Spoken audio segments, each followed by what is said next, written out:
My name is Debra Weller, Storyteller, and I am here with the Florida Storytelling Troupe. Today I'm going to tell you an African tale. Anansi.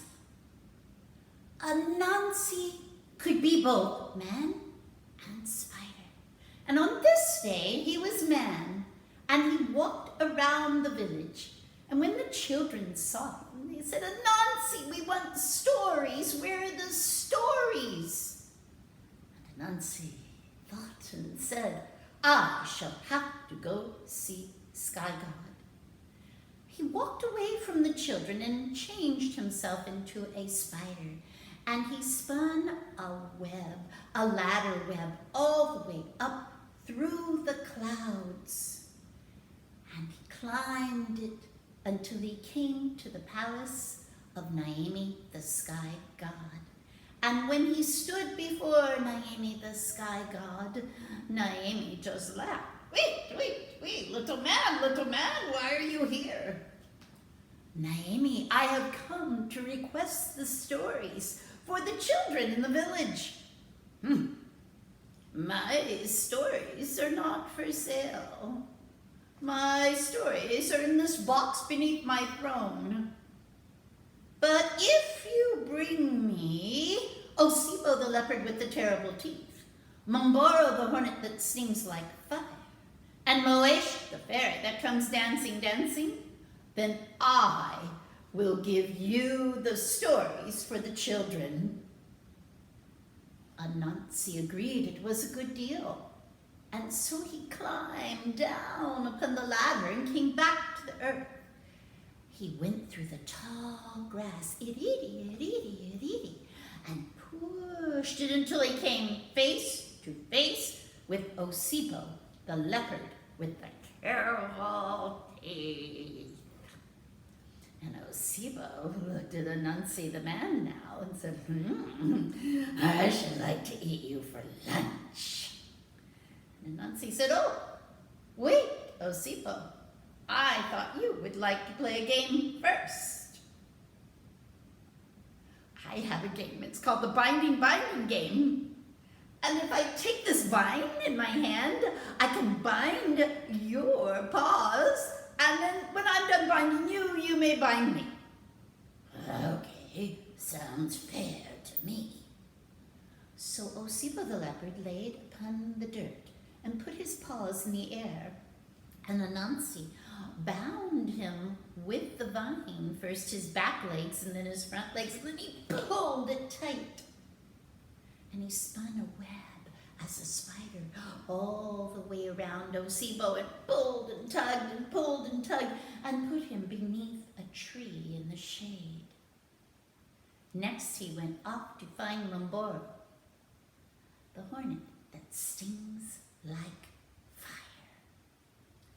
He walked and walked until he spotted in the distance a tree, and on that tree was a hornet's nest. But first he went to the river's edge, and he took his calabash and emptied it out into the river, and then he broke off a banana leaf and dipped it in the river. And he walked close to the tree with the hornet's nest. He shook the banana leaf upon the hornet's nest, and the hornets came out. "No, it's raining. No, what are we going to do? Our wings will get wet."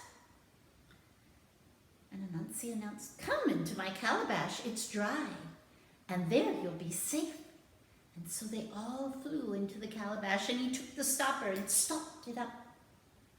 And he brought it over to the tree where Osipo the leopard was, and left it there. Now he needed to find Moesha the fairy that comes dancing. He went into the jungle and found the flamboyant tree. And with a piece of wood, he began to carve a shape of a little doll with eyes and nose and a mouth. And from the rubber tree, he got rubber and smeared it all over the little doll and set her down in front of the flamboyant tree. He took another vine and wrapped it around the doll's neck and pulled it.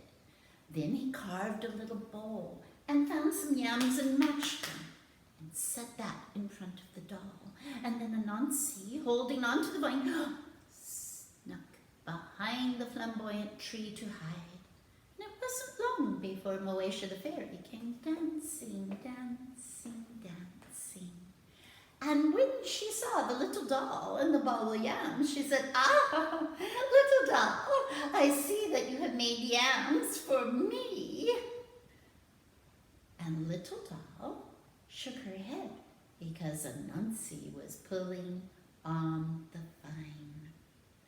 Moesha picked up the little bowl and began to eat the yams. Oh, they're so delicious, and tossed the bowl away. And then she said, "Now, little doll, you shall have to thank me for eating your yams." And little doll was still. "Little doll, how dare you not thank me for eating your yams? If you do not, I will slap you in your crying place." And little doll stood still. Moesha grew angry, and she slapped the little doll in her crying place, but all that sticky rubber that was coated on her stuck, and her hand was fast on to the doll. She got angry again and slapped the back of the doll, and now both hands were stuck, and she kicked the doll, and her foot was stuck. And that's when Anansi came out and said, "Ah, Moesha, you have eaten the yams, and now you will go see Sky God." And with that, he spun a web around Moesha and brought her over to the tree where Osipo the leopard and Mumboro the hornet that stings like fire were. He spun another web around all three of them. And when he did, he hoisted them upon his shoulder, and he walked back to where he had spun his ladder to the sky. And holding it with one hand, he trudged up the ladder with his heavy load, the price to pay for the stories.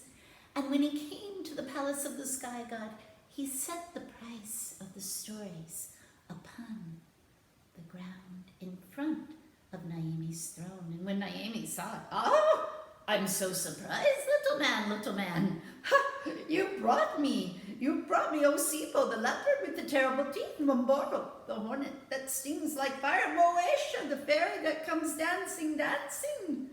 I see you are a man of integrity, and so am I, and I will keep my word." From beneath his throne, he brought out the gilded box, carved with birds and spiders and the sun and the moon and the stars. And he handed it to Anansi, and Anansi cradled this precious treasure under his arm. "Thank you, Naimi. The children will be so happy." And then he proceeded down, down, down that ladder until he came back to the earth. He went into town, and the children gathered around him again. "What's in the box, Anansi?" And Anansi said, "Ah, Naimi, the Sky God, has given to all of you the stories. When he opened the box, the stories went here and the stories went there, and the stories came right back into this room. A story I give to you. Take some home and bring some back to me. A story, an African folktale."